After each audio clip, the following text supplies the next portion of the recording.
আসসালামু আলাইকুম, আশা করি আপনারা সবাই ভালো আছেন। তো আজকে আপনাদের দেখতেই পাচ্ছেন, এটা হচ্ছে আলীর হুঙ্কার। এটা হচ্ছে আলী দেওয়ানের কাছ থেকে আমার পাওয়া। তিনি এই বিদ্যাটা দিয়েছে, আলীর হুঙ্কার।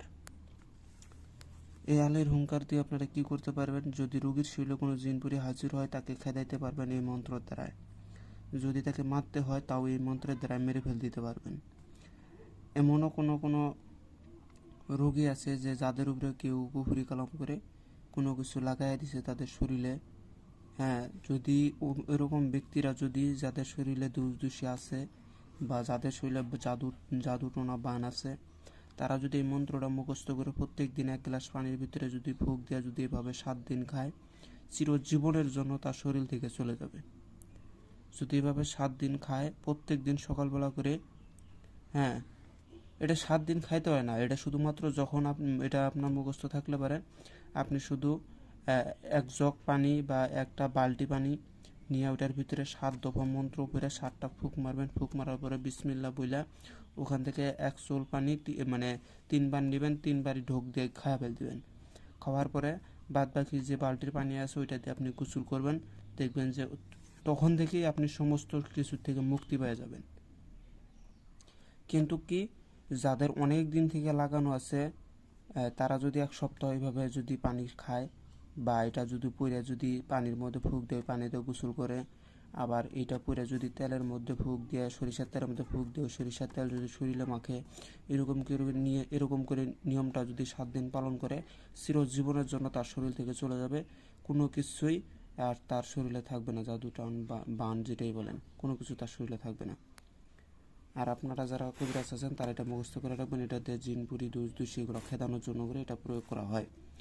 এমন আছে, আপনি কোনো জায়গায় গেছেন, শ্মশানে মশানে যে কোনো ভয়ঙ্কর জায়গায় গেছেন কাজ করার জন্য, সেখানে বিপদ আসলো, আপনারা এই মন্ত্রটা জুড়ে জুড়ে উচ্চস্বরে পাঠ করবেন। দেখবেন যে ওখানকার আশেপাশে যত দেও দানব জিনপুরি খারাপ জিনিসগুলো আছে সমস্ত কিছুই পালায় যাবে। আপনার শব্দ যত দূর যাবে তত দূরের ভিতরে তারা থাকতে পারবে না।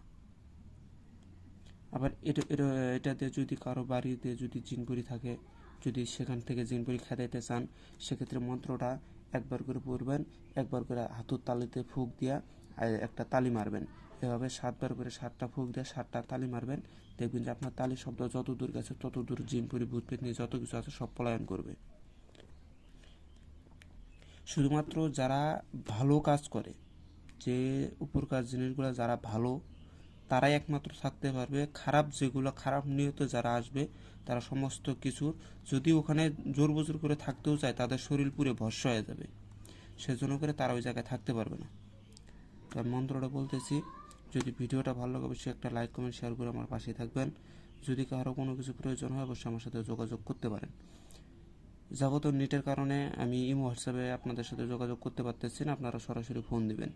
যদি কারো কোনো কিছু লাগে তাহলে ফোন দিবেন, যদি কোনো কাজ করানোর ইচ্ছা থাকে তাহলে ফোন দেবেন। তো আমি মন্ত্রটা বলতেছি, বিসমিল্লাহ। ইয়াসিন ওয়াল কুরআনুল হাকিম, 7 আসমান 7 জমিনে মারলাম ফু, হুঙ্কার শব্দ যাইয়া লাগে আলীর কানে, জাগিয়া উঠিল আলী আল্লাহু রাসূল বলে। হুঙ্কারে মারলাম ফু, অমুকের গায়ে পালাই যায় 64 দেব দেবী জিনপুরি 7 সমুদ্র 13 নদীর পার। হুঙ্কারে আলী জুলফিকার যত বালা মুসিবত আছে সমুখের গায়ে, আলীর হুঙ্কারে সব ভস্য হইয়া যায়, ইয়া আলী ইয়া আলী ইয়া আলী। যদি আপনারা কারোর শরীরে ফুঁক দিতে যান, যেমন একটা রুগীর শরীরে আপনি জিনপুরি তাড়ানোর জন্য ফুঁক দিবেন বা জাদুবান টোনা কাটার জন্য করে ফুঁক দিবেন, তাহলে এই যে এখানে এগুলোই হচ্ছে গুরুবিদ্যা, এগুলোই হচ্ছে কেউ বলে দেয় না। আমি আপনাদেরকে বলে দিতে চাই যে এখানে যে দেখতেছেন ইয়া আলী ইয়া আলী ইয়া আলী, 3টা আলী আছে, মানে 3টা আলীর নাম আছে, ইয়া আলী ইয়া আলী ইয়া আলী 3টা। যদি আপনি কোনো কিছুর উপরে যদি ফুঁক দিয়ে মন্ত্রভূত করেন, যেমন 1 গ্লাস পানি, তারপর রোগীর শরীরে যদি কোনো কিছুর উপরে ফুঁক দেন, সেক্ষেত্রে আপনাকে শেষে কিন্তু এই যে ইয়া আলী ইয়া আলী ইয়া হু এভাবে ফুঁক দিতে হবে। শেষে যে এই আলিটা আছে এই জায়গায় হু হবে, হু। এই যেমন 1 গ্লাস পানির মধ্যে আপনারা ফুঁক দিবেন, এই যেমন ইয়া আলী ইয়া আলী ইয়া, এই যেরকম করে ফুঁক দিবেন, ইয়া আলী এরকম করে ফুঁক দিবেন।